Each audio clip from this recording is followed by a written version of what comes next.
रूही ने गुस्से में उस आदमी को देखकर कहा, तुम छोड़ो मुझे। उसकी बात सुनकर उस पंख वाले आदमी ने रूही को अपनी पकड़ से रिहा कर दिया। उसके छोड़ने से रूही जमीन पर मुंह के बल जाकर गिरी। उसके मुंह में गार्डन की मिट्टी भर चुकी थी। उसने गुस्से से अपने हाथों को जमीन पर गाड़ा और उसके सभी नाखून बाहर निकलने लगे। साथ ही उसकी आंखों का रंग भी लाल हो गया। वो एक झटके से हवा में उछली, लेकिन जितना उसने सोचा था कि वह ऊंचा उड़ सकती है, ऐसा नहीं हुआ। उस सफ़ेद पंख वाले शख्स ने उसे देखा और गहरी स्माइल के साथ कहा, तुम मुझ तक नहीं पहुंच सकती। जिन शक्तियों पर तुम इतनी उछलती हो वो मुझसे ही मिली हैं। रूही ने कन्फ्यूज़न के साथ कहा, लेकिन किस लिए? मैंने कौन सा रूल तोड़ा है और तुमने मेरी शक्तियों को क्यों छूना? उस शख्स ने रूही के चारों ओर उड़ते हुए अपने हाथ रोल किए और कहा, इतना भोला मासूम बनने की कोशिश मत करो। तुम जानती हो कि तुमने कौन सा रूल तोड़ा है। इतना कहकर उस शख्स ने अपने लंबे पंखों को अपने चारों ओर लपेटा और अचानक से वहां से गायब हो गया। रूही ने गुस्से में अपनी नेल से आसपास के फूलों और झाड़ियों को काटना शुरू कर दिया। उसे अपनी गलती पर गुस्सा आ रहा था। उसने बेवजह ही तो मासूमों की जान ले ली थी और उसने जिन जानवरों को भड़काकर उस घर में भेजा था उनकी भी मौत हो गई थी, जिस वजह से आज उसकी शक्तियाँ छिन गई थी। इसलिए उसे सजा के तौर पर उसकी शक्तियाँ छीन ली गई थी।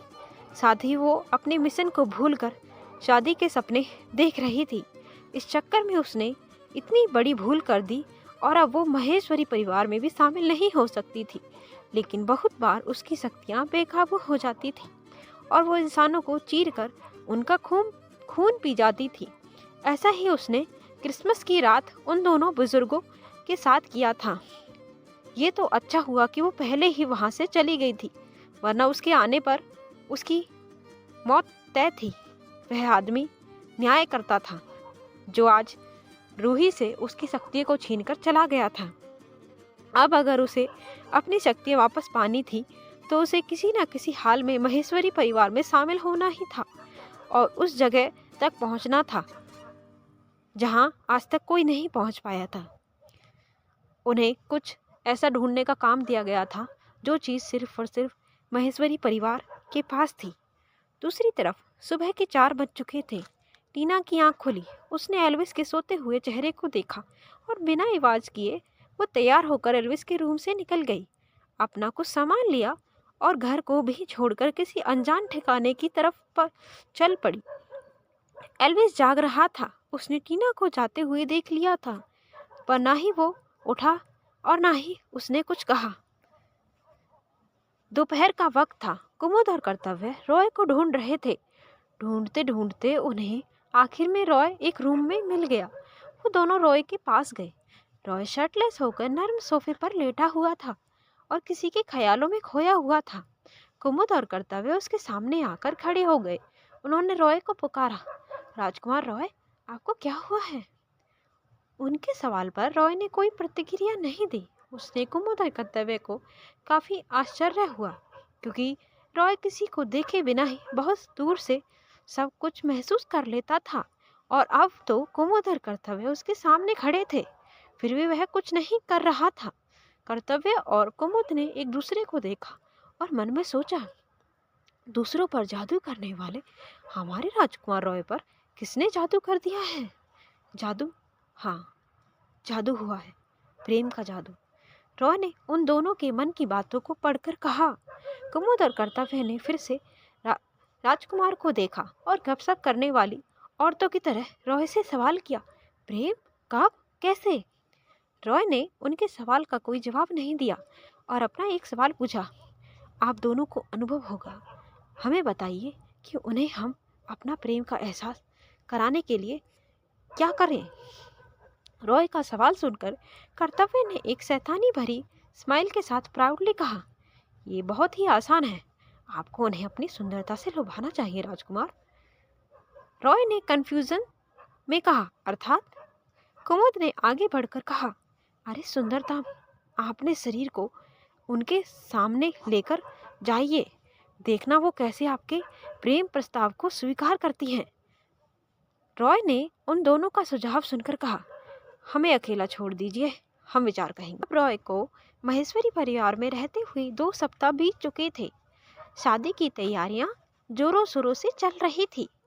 रॉय से घर वालों ने कितना भी घुलने मिलने की कोशिश की, लेकिन रॉय किसी से बात नहीं करता था। ज़्यादातर वो अपने रूम में ही रहता था, लेकिन असल में रॉय घर में ही नहीं होता था। वह घर वालों को बेवकूफ़ बनाकर चला जाता था। वह तभी घर में आता था जब जब मोना घर में होती थी और उसे मोना को चुपके चुपके देखना होता था। वहीं दादाजी के रूप में कर्तव्य रॉय के रूम में आया। रॉय ने उसे अंदर आते हुए महसूस करके पूछा, आप क्यों आए हैं यहाँ? कर्तव्य ने बुरी सी शकल बनाकर जवाब दिया, राजकुमार, वो उस रुद्र की बहनें शादी की शॉपिंग के लिए आपको साथ ले जाना चाहती हैं। कर्तव्य की बात सुनकर रॉय ने अपना हाथ उठाकर उसे जाने का इशारा किया। इशारा पाकर कर्तव्य वहां से चला गया। बाहर निकलते ही वो रोने लगा। उसे एक बुजुर्ग की बॉडी में रहकर बिल्कुल नीरस जीवन जीना पड़ रहा था। ना ही उसे कोई लड़की दिखती थी और ना ही अच्छा खाने को मिलता था। अच्छा खाने को मिलता भी था तो अपने खराब दांतों की वजह से वह कुछ खा नहीं पाता था। बुढ़ापे की ज़िंदगी उसकी बहुत बुरी गुजर रही थी। थोड़ी देर बाद रॉय शॉपिंग पर जाने के लिए एक शर्ट निकालकर उसे पहनकर तैयार हो गया।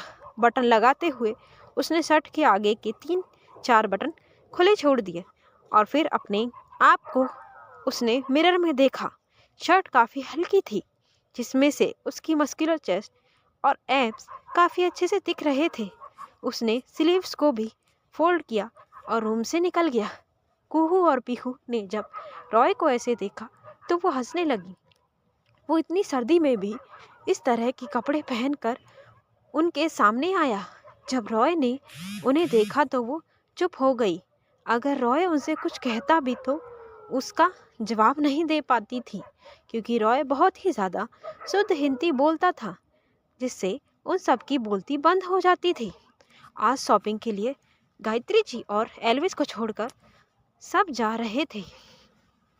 शॉपिंग मॉल में पहुंचकर मोना, कुहू, पीहू, राधिका जी मोना के लिए शादी का लहंगा सिलेक्ट करने के लिए चले गए।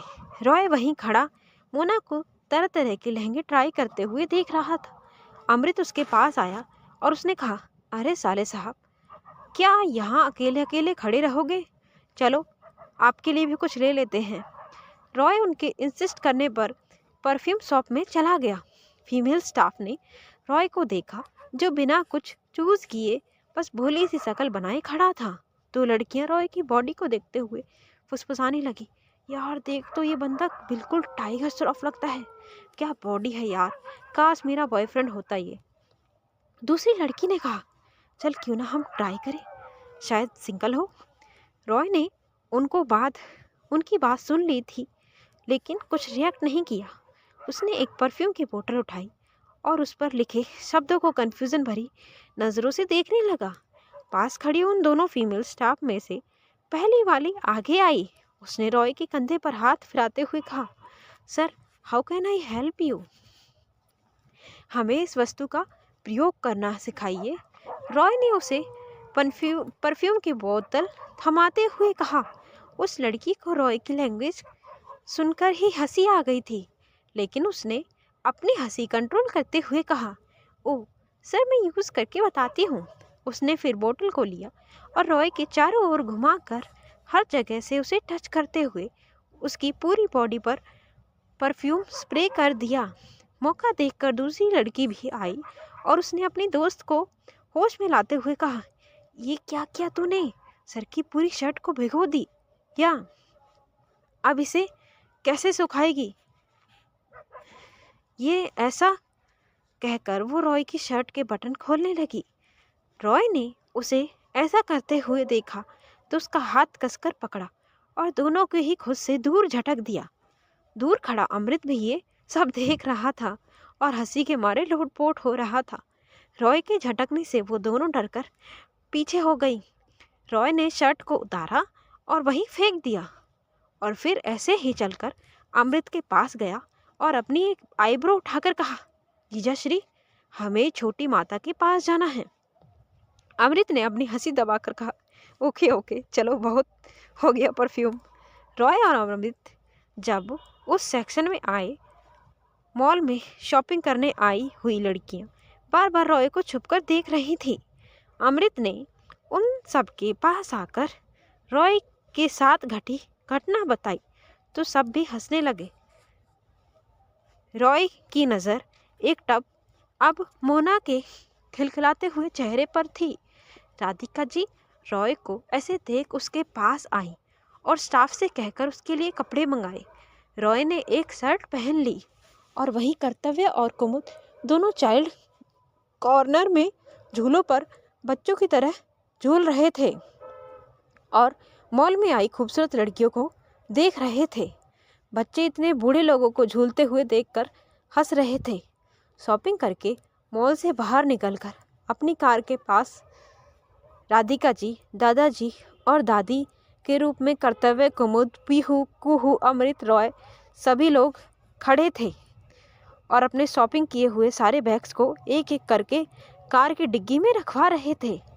रॉय जो कि उन सब से सामान लेकर डिग्गी में रख रहा था, उसका ध्यान कहीं और ही था। उसकी नज़र सभी लोगों से थोड़ी ही दूर मौजूद मोना और त्रिश पर थी। त्रिश मोना का हाथ पकड़कर जबरदस्ती उसे खींचकर रोड की दूसरी साइड ले जा रहा था, क्योंकि उसने अभी रोड की दूसरी साइड पर कैंडी फ्लॉस का स्टॉल देखा था और मोना को बार बार कैंडी फ्लॉस दिलाने के लिए जिद कर रहा था। उसकी ड्रेस को खींचता हुआ वो उसे रोड की दूसरी साइड ले जा रहा था। मोना के लाख मना करने के बाद भी वो उसकी ड्रेस को नहीं छोड़ रहा था, मानो उसे विश्वास ही ना हो कि मोना उसे कैंडी फ्लॉस दिलाएगी, और जैसे ही वो उसे छोड़ेगा मोना उसे दूर भाग जाएगी। अब मोना के पास भी कोई रास्ता नहीं था, इसलिए वो सड़क पर त्रिश के पीछे पीछे चल रही थी। दूर खड़ा रॉय ये सब देख रहा था और अब उसका सारा ध्यान सामान रखने पर आ चुका था। उसने सभी लोगों को कार में बैठाया। राधिका जी ने रॉय को मोना और त्रिश के साथ आने के लिए कहा और फिर वो लोग वहाँ से घर के लिए रवाना हो गए। कार के वहाँ से चले जाने के बाद जब रॉय ने मुड़कर मोना और त्रिश को देखा तो उसकी आंखें हैरानी से फटी की फटी रह गईं। तो आखिर ऐसा क्या हुआ कि रॉय हैरान हो गया। आपको यह एपिसोड कैसा लगा? प्लीज़ वीडियो को लाइक करें, क्योंकि अगर आप मेरी वीडियो को लाइक करेंगे तो मेरे पास अच्छे व्यूज़ आएंगे। प्लीज़ ये छोटा सा काम करें। Thank you for watching this video.